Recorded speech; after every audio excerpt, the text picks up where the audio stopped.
Napilitang lumapag ang helicopter na yan sa isang bakanteng lote sa Gindulman, Bohol. Nasaksihan pa raw ng ilang residente ang di maayos na paglipad nito.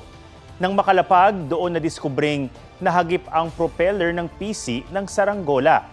Matapos matanggal ang sumabit na nylon wire, ligtas namang naka-take off ang helicopter. Hindi naman nasaktan ang dalawang pasahero at piloto nito.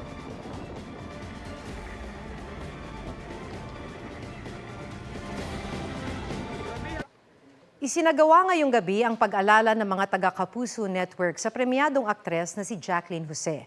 Kabilang sa mga nagsalita sina Director Gina Alahar at Dominic Zapata. Inalala rin ni Andrea Torres sa mga ambag ni Jacqueline sa showbiz. May puntong naging emosyonal si Alden Richards habang ipinagmamalaki ang kanyang tita Jane. Dumating din si GMA Senior Vice President for Entertainment Group, Lilibeth Razonable, at iba pang opisyal ng Kapuso Network. Pati na sina Barbie Forteza at Jack Roberto.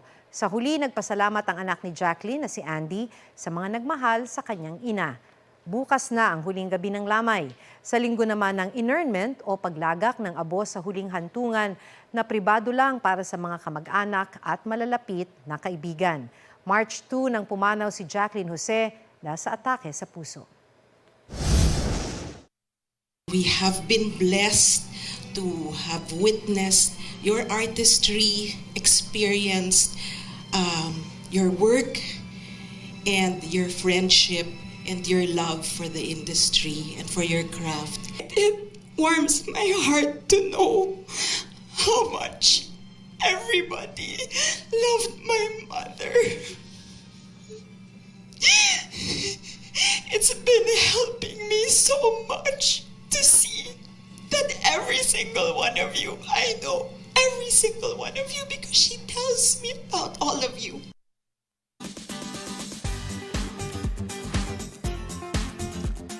Ngayong International Women's Day, kilalanin natin ang ilang nakabibilib na kababaihan. Kabilang dyan ang mga EBA na piniling pasukin ang mga trabahong karaniwang para sa mga lalaki. Pusuan na yan sa report ni Bernadette Reyes. Sa mundong ginagalawan ng mga tinaguriang hari ng kalsada, kadalasan lalaki ang pumapasada. Pero sa Batangas, may jeep na kapag magbabayad ka na, isang superwoman ang mapag-aabutan. Sisiyaw ang pagpihit sa manibela kay Hana na isang taunang namamasada. Nagsisilbi raw itong daan para matustusan ang kanyang pag-aaral. Pati nga pagmemekaniko at pagwe-welding kanyang pinasok. Yun, may gastusin na po ako sa tinutuluyan kong bahay. May baon na po ako kinabukasan. Pagsakay naman sa LRT, welcome aboard sa tren na babae rin ang nagmamaneho. Etong si Pauline, ready to serve with her train operating skills. Sa dami raw ng trabahong pwedeng pasukan, ito ang napili niya dahil mas naipapakita ang talento at kakayahan.